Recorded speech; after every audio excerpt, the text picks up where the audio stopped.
বিসমিল্লাহির রহমানির রহিম। আসসালামু আলাইকুম, তোমাদের সবাইকে স্বাগতম। আজ আমি সপ্তম শ্রেণীর গণিত বইয়ের প্রথম অধ্যায় মূলদ ও অমূলদ সংখ্যা সম্পর্কে আলোচনা করব। অধ্যায়টি সম্পর্কে আলোচনা করার সময় কোনোখানে বুঝতে অসুবিধা হলে বা কোনো কিছু জানার থাকলে কমেন্টের মাধ্যমে জানাবে, পরে আমি তা জানাবো। ভিডিওটি সাবস্ক্রাইব করে সঙ্গে থাকবে যাতে পরের ভিডিওগুলো তোমরা দেখতে পারো। ভিডিওটিতে লাইক, কমেন্ট ও শেয়ার করবে। ডিসক্রিপশনে লিংক দেওয়া আছে, তোমরা ফেসবুক গ্রুপে জয়েন হয়ে কমেন্টের মাধ্যমে যে কোনো প্রশ্নের উত্তর নিতে পারবে। ওকে, এখন মূল আলোচনায় যাওয়া যাক। আজ আমরা প্রথম অধ্যায়ের 1-1 প্রশ্নমালার দ্বিতীয় পর্ব, গত পর্বে আমরা বেসিক নিয়ে আলোচনা করেছিলাম। আজ আমরা এই অধ্যায়ের গণিত বইয়ের যে অঙ্কগুলো আছে সেগুলো নিয়ে আলোচনা করব। 1 নম্বরে বলা হয়েছে যে মৌলিক গুণনীয়কের সাহায্যে বর্গমূল নির্ণয় করো। ক নম্বরে বলা হয়েছে, ক নম্বরে দেওয়া আছে সংখ্যাটি 169। আমরা এখন মৌলিক গুণনীয়কের সাহায্যে এটা করব। এটা এখন দেখা যাবে এখানে কত দিয়ে ভাগ যায়। 1, 6, 9। এটাকে যদি আমাদের শেষে যেহেতু 9 আছে, তাহলে অবশ্যই বোঝা গেল 9 কোন কোন সংখ্যা দিয়ে হতে পারে। 9 পাওয়া যায় আমরা 3 তিরিকে 9 পেতে পারি, আবার 7 7 49। এই 3 আর শেষ 7, এই দুটো সংখ্যা দিয়েই কিন্তু আমরা গুণ করলে 9 পাবো। তাহলে আমরা বলবো 3 বলতে প্রথমে 3 দিয়ে এটা ভাগ যাবে না, তাহলে আমরা একবার 7 দেখব। 7 দিয়েও কিন্তু এখানে ভাগ যাচ্ছে না, তাহলে আমরা পরের বার 3 আছে কোন সংখ্যার মধ্যে? 13, অর্থাৎ 13 দিয়ে এটা ভাগ করব, অর্থাৎ 13 দিয়ে এটা ভাগ যায়। 13 দিয়ে যদি এটা গাই 13 16-র মধ্যে একবার যাবে, হাতে থাকবে 3, 13কে 13 আর 3 থাকবে, 3-এর পর 9 নিলে 39, 3 13 39, আবার 3 বার যায়। তাহলে আর কোনো সংখ্যা দিয়ে ভাগ যাবে না, তাহলে কী দাঁড়ালো যে 169। এটার মৌলিক গুণনীয়কগুলো হচ্ছে 13 গুণন 13, অর্থাৎ 13 আর 13, 13 গুণন 13, অর্থাৎ 13 13 গুণ করলে 169 হবে। তাহলে আমরা দেখো এখানে এদের একটা জোড়া পেয়েছে, 13 13, 13-র একটা জোড়া আছে। সুতরাং 169 এর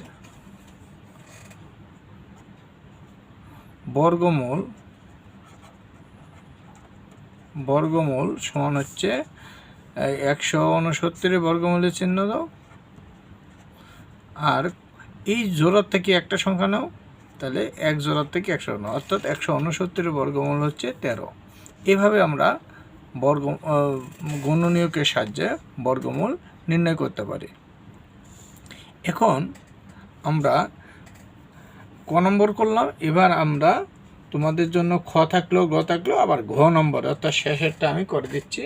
এখন যদি এরপরেও তোমাদের পরেরগুলো যদি জানার দরকার হয় বা কোনোটা বুঝতে অসুবিধা হয়, তাহলে আমার কমেন্টের মাধ্যমে জানাবে, আমি সেগুলো করে দেব। আর যে নিয়মে করে দিচ্ছি এই নিয়মগুলো তোমরা ফলো করবে, সে পরেরগুলো তোমরা করতে পারবে। আচ্ছা, গ নম্বরটাই আমি করে দিচ্ছি। গ নম্বরটা দেখো, গ নম্বরটা দেওয়া আছে 1521। 1521 আমরা দেখব কত দিয়ে ভাগ যায়। তাহলে 1521 আমরা দেখতেছি এখানে 3 দিয়ে ভাগ যায়। তাহলে 3 দিয়ে ভাগ দিলে 3 5 15, 2-এর মধ্যে ভাগ যায় না, 0, তাহলে 3 7 21। যেহেতু এটা বর্গ জাতীয় সংখ্যা, বর্গমূল নির্ণয় করব, তাহলে 3-এর জোড়া থাকবে, মানে আবার 3 দিয়ে ভাগ যাবে। 3 দিয়ে যদি আবার ভাগ দেয়, 3 5-এর মধ্যে যাবে একবার, 2 থাকবে, 20-এর মধ্যে কবার যায়, 2-এর পর 0 নিলে 20, 20-এর মধ্যে 3 6 18, 18 গেল, এখানে 2 থাকে, 2-এর পর 7 নিলে 27, 3 9 27, তাহলে 9। 169 আমরা জানি 169-এ 13 দিয়ে ভাগ যায়, তাহলে 13 দিয়ে ভাগ করলে 13 13 169। তাহলে এগুলোর গুণনীয়কগুলো হচ্ছে, অর্থাৎ 1521 গুণনীয়ক কী কী, এগুলো হচ্ছে তার গুণনীয়ক। তাহলে কত কত, 3 3 13 13। তাহলে এখানে যদি আমি জোড়া মিল করি তাহলে তোমরা লক্ষ্য করবা 3 গুণন 3, 3-এর জোড়া হইতেছে, আবার 13 জোড়া হইতেছে। আমরা সবসময় জোড়া মিল করে কাজ করব। এখন দেখো তো, তাহলে 1521 এর গুণনীয়কগুলো হচ্ছে এগুলো, আর এগুলোর জোড়া মিল করলাম। তাহলে লিখবো এখন যে 1500, সুতরাং 1521 এর বর্গমূল সমান এটা √ওভার 1521 দেওয়া। তাহলে 1521 দিলে এটার আমরা জানি প্রত্যেক জোড়ার থেকে একটা করে নাও। তাহলে 3, এই জোড়ার থেকে একটা 3 নিলাম, এই জোড়ার থেকে একটা 13 নিলাম। তাহলে কি হবে, 3 13 39। এই 39 হলো এই সংখ্যার বর্গমূল, অর্থাৎ 1521 এর বর্গমূল হচ্ছে 39। এইভাবে আমরা গুণনীয়কের সাহায্যে বর্গমূল নির্ণয় করতে পারি। এখন আমরা জানব যে গুণনীয়কের সাহায্যে না করে আমরা অন্যভাবে, অর্থাৎ ভাগ প্রক্রিয়ায় কীভাবে বর্গমূল করা যায়। ভাগ প্রক্রিয়া যদি বর্গমূল করতে চাই তাহলে ভাগ প্রক্রিয়া কী কী আছে সেগুলো দেখে। ভাগ প্রক্রিয়া আমরা এখন 2 নম্বরটা দেব। 2 নম্বরটা ভাগ প্রক্রিয়ায় কীভাবে বর্গমূল করা যায়। এখানে আছে 200, ক নম্বরে আছে 225। 225 হলো ক নম্বরে। আচ্ছা, আমরা জানি ভাগ প্রক্রিয়া যদি আমি বর্গমূল করতে যাই তাহলে শেষের দিক থেকে, অর্থাৎ ডান দিক থেকে আমরা জোড়া মিল করে আসব। এটা জোড়া, এটার কিন্তু একটা, এটার কোনো জোড়া নাই। তাহলে এখন এখানে জোড়া মিল করলাম, আর এদিকে জোড়া নাই। তাহলে এই যে একটা সংখ্যা আছে, এই 2 একটা সংখ্যা 2, এর মধ্যে কোন সংখ্যাটা দিয়ে আমরা ভাগ দিতে পারি। আমরা জানি যে আমি যদি একবার দেই তাহলে 1-এর সাথেই 1 গুণ করব, তাহলে একবার। 2বার দিলে 2-এর সাথে 2 গুণ করব, তাহলে 2 2 গুণ 4।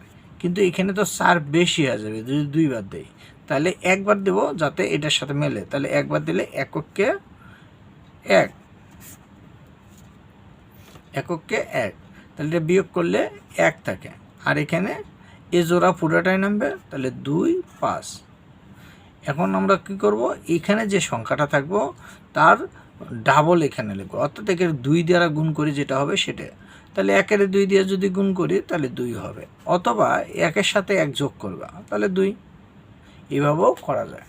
এখন আমি কোন সংখ্যা কতবার দেব যাতে, এই গুণ এখানেও বসাবো, এখানেও বসাবো, বসে কী পাবো, এই সংখ্যাটার পুরোটা পাবো। তাহলে 5, শেষে 5 আছে, 125-এর মধ্যে দিতে হবে। তাহলে 125-এর মধ্যে দিতে গেলে শেষে 5 আছে, 5 কত গুণ করলে 5 পাওয়া যায়, তাহলে 5 5 25, 5 বার যদি দিই তাহলে 5 5 কী হবে, 25 দিই। এই 5 এখানেও দিলাম, এখানেও দিলাম। তাহলে এই 5 দিয়ে এখন এই 25-এ গুণ করবো, 5 25-এ 125, তাহলে এখানে 0। তাহলে কত পাইলাম আমি, 15 পাইলাম। তাহলে সুতরাং বর্গমূল হচ্ছে 15। তাহলে আমরা এখন লিখব 225 এর বর্গমূল √225 সমান হচ্ছে এই 15, যে বর্গমূলটা পাইলাম 15।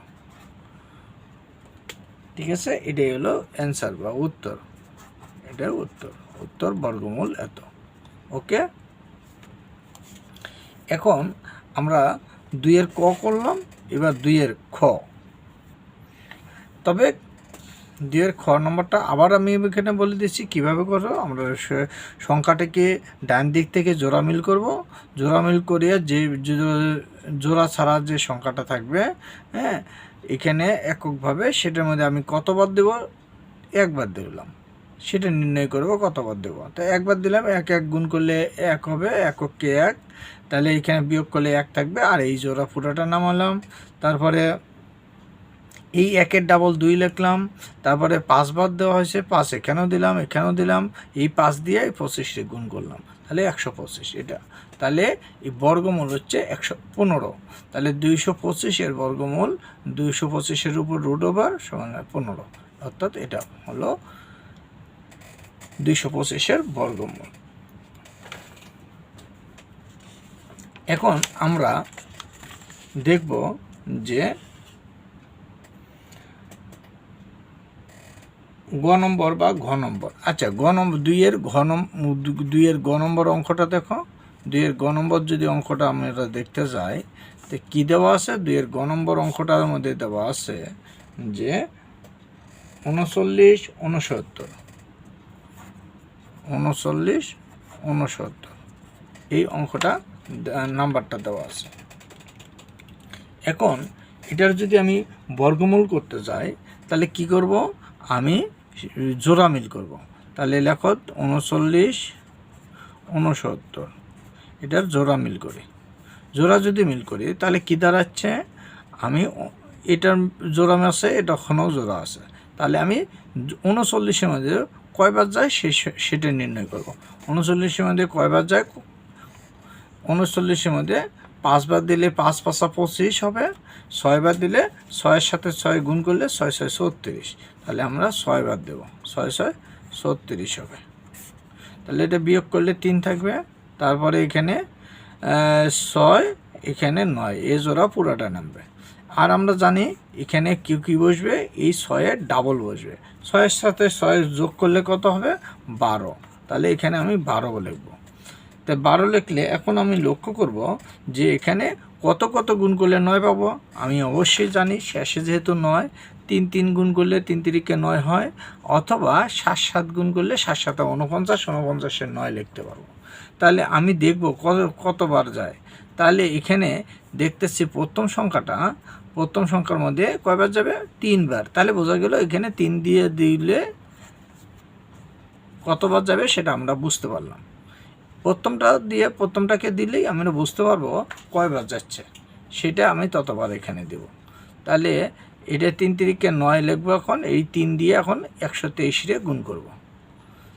গুণ করলে কি হবে? 3 3-কে 9, আবার 3 12 36, তাহলে এটা।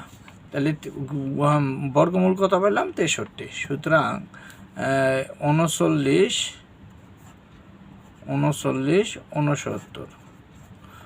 69 এর বর্গমূল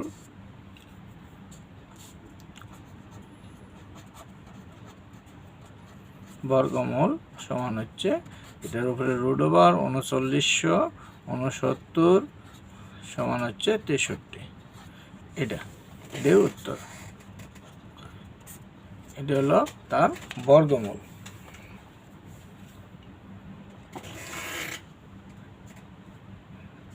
আচ্ছা, আর একটা সংখ্যা আছে এখানে, সেটা আমরা এখন দেখব। বর্গমূল কিভাবে নির্ণয় করতে পারি। এবার 2-এর ঘ নম্বরটা, 2-এর ঘ কি বলছে? 2-এর ঘরের মধ্যে দেওয়া আছে 10,404, এটা দেওয়া আছে। আচ্ছা, এই সংখ্যাটা একটু লক্ষ্য করো, এটা একটু খেয়াল করো, অন্যান্য থেকে একটু ডিফারেন্ট আছে, হ্যাঁ, একটু আছে, খেয়াল করো। সেটা হচ্ছে কি, আমরা তো জানি যে আমরা জোড়া সংখ্যা মিল করতে হবে। তাহলে শেষের দিক থেকে জোড়া মিল করো, তাহলে জোড়া এককভাবে আছে, জোড়া ছাড়া আছে হলো 1, অর্থাৎ এটার জোড়া নাই। তাহলে এই 1-এর মধ্যে আমরা কতবার দেবো? 1 বার দেবো।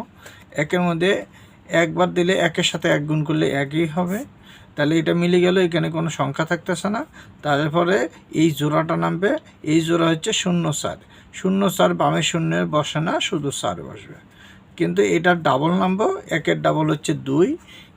এখন লক্ষ্য করো, আমি যদি একবারও দেই তাহলেও কিন্তু এখানেও 1 বসবে, এখানেও 1 বসবে, তখন কিন্তু 21 হয়ে যাচ্ছে। তাহলে 21 কিন্তু 4-এর মধ্যে যাচ্ছে না।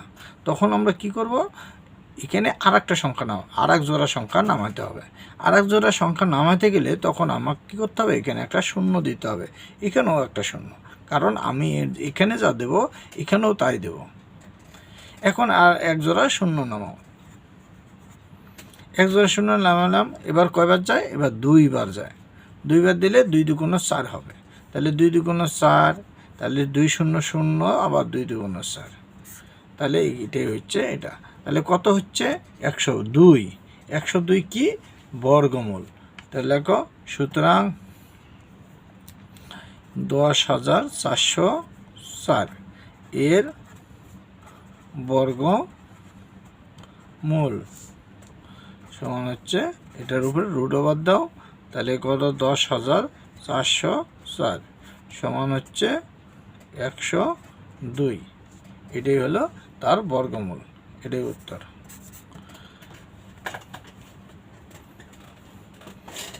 তাহলে কি করলাম আমরা, শেষের দিক থেকে জোড়া মিল করব। জোড়া মিল করে যেটা জোড়া থাকা ছাড়া রইল 1, 1-এর মধ্যে আমরা একবার দিলাম, এককে 1 হয়েছে। তারপরে এক জোড়া নামালাম, নামানোর পর কি হলো, এক জোড়া হচ্ছে বামে শূন্যের দাম নাই, শূন্য ছাড়া 4 নামালাম, আর 1-এর ডাবল 2 লিখলাম।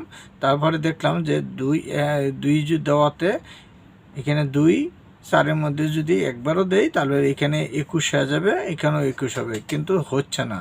সেই জন্য আমরা কী করব, এই আরেক জোড়া সংখ্যা নামাতে হবে। তখন আরেক জোড়া সংখ্যা নামাতে গেলে তখন এখানে একটা শূন্য, এখানে একটা শূন্য দেব। তখন দেওয়ার পরে এক জোড়া সংখ্যা নামাবো, পরে 2 বার যায়, 2 দুগুণ 4, এই 2 দুগুণ 0, 2 0 0, 2 দুগুণ 4। এখন আমরা 102 পাইলাম, এটা এই সংখ্যার বর্গমূল। তাহলে সুতরাং এই সংখ্যার বর্গমূল হচ্ছে এত, এর উপর রুট, পরে 102। এটাই হলো মানে ভাগ প্রক্রিয়ায় বর্গমূল।